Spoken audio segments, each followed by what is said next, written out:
Hello everyone. Welcome to the APUSH Period 4 Alternate Review. This period spans from 1800 to 1848. As a student who got a 5 on the APUSH exam last year, I wanted to make these slides to help you guys out and prepare you guys for the test in May. So make sure you guys subscribe to the channel as I will be making period reviews for every single unit. So let's just dive into it. So the big ideas of this period is the Jefferson and his revolution of 1800 because it marks a peaceful transfer of power to Democratic Republicans. Additionally, at the end of the period, you have the end of the Mexican-American War and an era of politics begins. So some of the themes include the expansion of democracy and the common man, the market revolution, which transforms economy and society, reform movements, which include abolition, women's rights, and temperance, rise of sectionalism over slavery and expansion. Jeffersonian democracy. So some of the core principles include the strict interpretation of the Constitution, a belief in agrarianism, which was basically like the U.S. economy should be full of a bunch of farmers, and they should sustain the economy independently. And this restart. Jeffersonian democracy.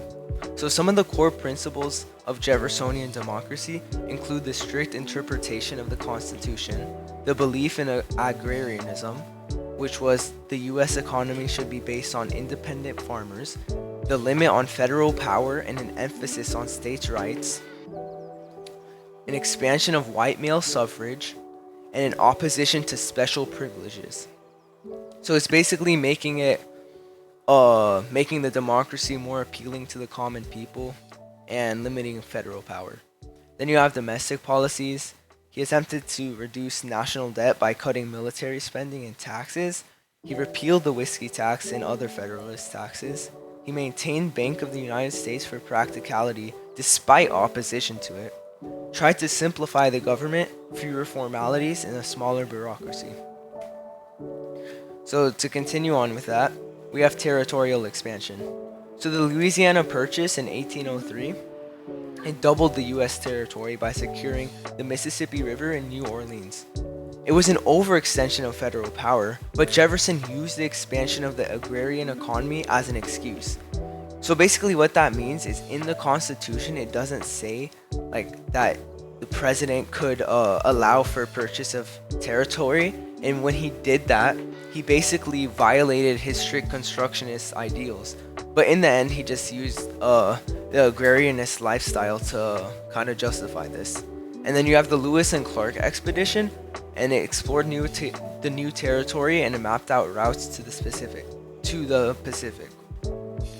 So it began pushing for westward expansion and land for small farmers. So some judicial actions and conflicts include Marbury versus Madison, which established judicial review, and it was the first major Supreme Court case against Jefferson's administration.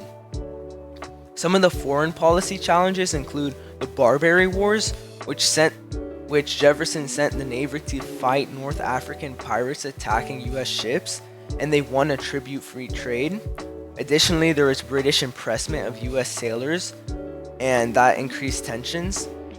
Then you have the Embargo Act of 1807, stopped all U.S. exports to pressure Britain and France during the Napoleonic Wars. This backfired and led to an economic disaster in New England. You have the War of 1812. This is a huge point in American history.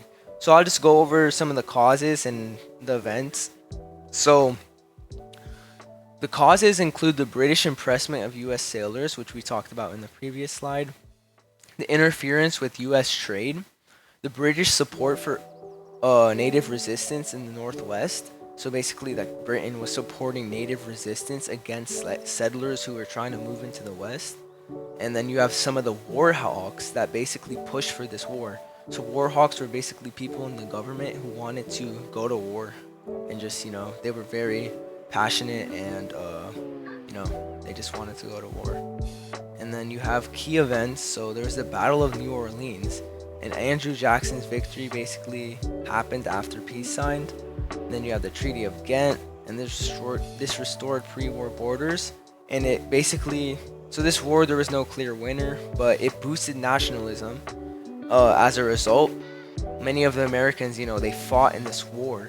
And after this so-called victory, even though it wasn't fully declared, there was a big rise of nationalism, which just means like you have passion for your country and you're very patriotic. So then you have the Federalist Party, and this collapsed after the Hartford Convention. So basically, before the War of 1812, the Federalist Party really opposed going into this war. But the Democratic Republicans did. So after the war, when they so-called won, the Federalists just collapsed. And then after this, an era of good feelings begins, which was basically an era with only one political party. So the era of good feelings. So this was a one-party rule. Democratic Republicans dominated politics. Nationalism was at a high point after the War of 1812. Now here we get into the era of good feelings. So the first major thing you have to know is the American system. This was basically like a system devised by Henry Clay, and there was three main ideas. First, you have protective tariffs to support the industry in the US. You have a national bank to stabilize, currency and just stabilize the economy. And then you have internal improvements for trade and commerce. And then additionally, and during this time, you have sectional tensions. So after the Panic of 1819, there's an economic depression, and this led to the resentment of the national bank. You have the Missouri Compromise. So the Missouri Compromise is, quite frankly, it's pretty simple. So basically, since settlers are moving more into the west, they eventually get to the Missouri Territory.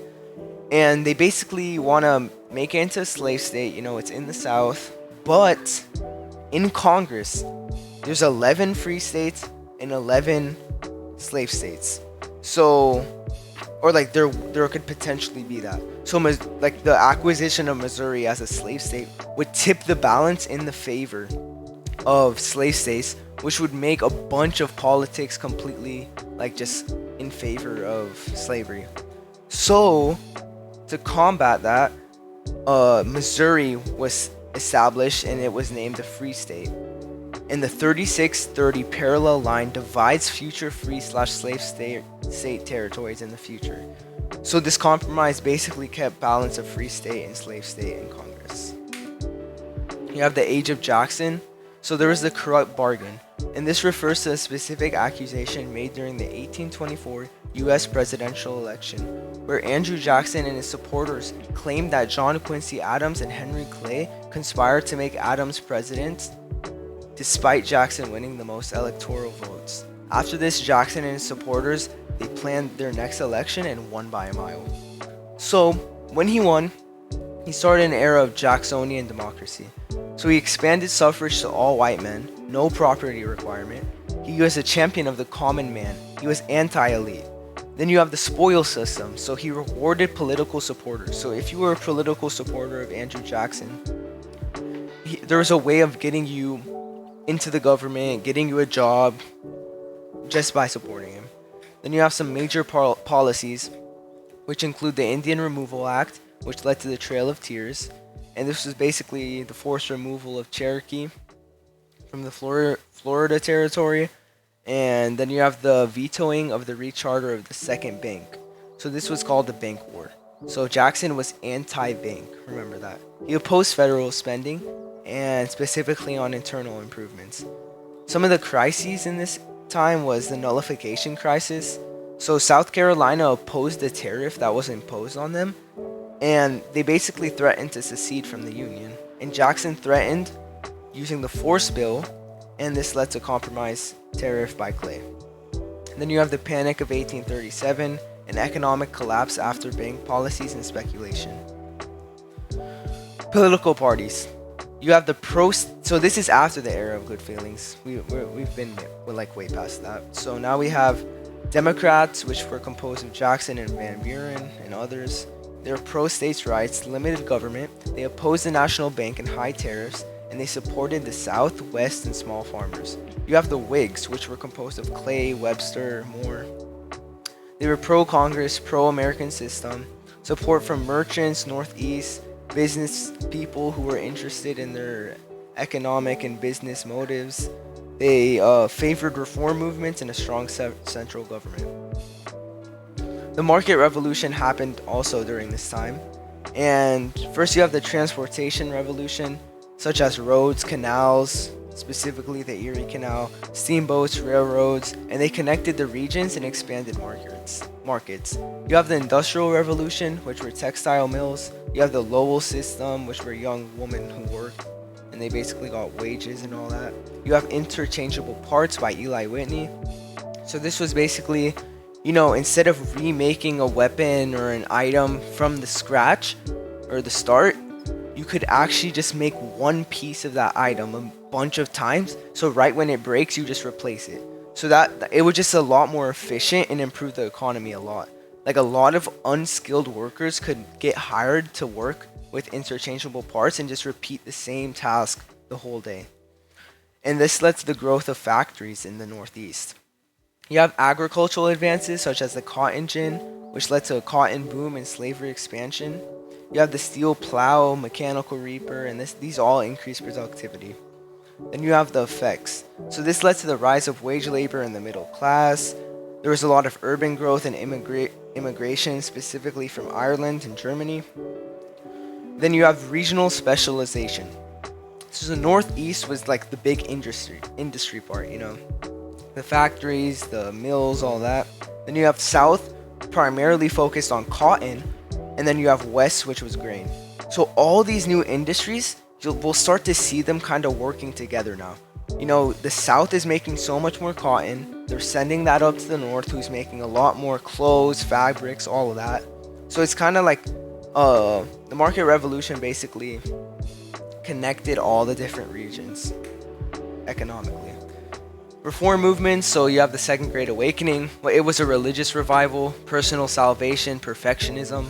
It was led by Charles Finney and others, and it inspires social reform movements because of its values of morality, individualism, success, and unity. So there was the temperance movement, which resulted from this, and it was to reduce alcohol consumption. It was led by women and church groups. Main group was the American Temperance Society. So on the AP test, you need to remember specific examples. So a good example would be the American Temperance Society. You want to have these examples in your toolbox to kind of express on the AP test to get you full points. You have the abolition movement. So William Lloyd Garrison, just remember he had a book called The Liberator. Then you have Frederick Douglass. So there was debates over gradual emancipation versus immediate emancipation. You have the American Anti-Slavery Society by Garrison. Also at the end of the period, you have the Seneca Falls Convention, and it was the first kind of reform in women's rights. There was the Declaration of Sentiments, which was kind of like the Declaration of Independence, but for women grievances. And there was Elizabeth Cady Stanton, who was one of the leaders. Westward expansion and sectionalism. There was an expansion. Louisiana Purchase already doubled size. Settlers were moving west. The Indian removal cleared land for white settlement. Manifest destiny ideas emerged. So manifest destiny is just the idea that we have to conquer all of North America, and it's our destiny to kind of settle in these lands and establish ourselves there. And then you have sectional issues. So the Missouri Compromise line, it was an early attempt to balance slavery issue. And then you have the debate over expansion of slavery into new territories. So foreign policy included, the Monroe Doctrine, and this warned Europe not to colonize in Americas. It said U.S. would not interfere in European affairs, but Europe cannot interfere into the Western Hemisphere. And, U.S. wanted to influence that area, so they were growing. You have trade and diplomacy, so there's opening of trade with Asia, continued negotiation of borders, such as the Adams-Onis Treaty, and it kind of acquired the borders for Florida and from Spain. And then you have conflict and removal. The Tecumseh Confederacy resisted expansion, the War of 1812. You have Jackson's Indian Removal Act. You have Worcester versus Georgia, and this ruled for Cherokee rights, but it was ignored by Jackson. and you have the Trail of Tears. So thousands have died during this forced relocation. So if you guys want to pause here, I have a bunch of key vocab that would be really good to memorize. So if you guys want to pause and read through it, it's very beneficial for the AP test and your unit tests. Then you kind of want to start thinking about these. These are key historical thinking skills. Get your mind thinking about, the different cause and effect scenarios, the continuity, the effects. So if you guys want to pause here, I think it'd be very beneficial. So other than that, thank you guys for watching till the end. If you guys enjoyed the video, make sure to like and subscribe and tell your friends about this. I'm trying to make this a big thing, and keep tuned for future videos. I'll be making Unit 5, Unit 6, Unit 7, Unit 8, Unit 9, and then at the end you can rewatch them, study for your AP test. So if you want to get a 5, stay tuned to the channel, and I'll see you guys later. Thank you. Bye.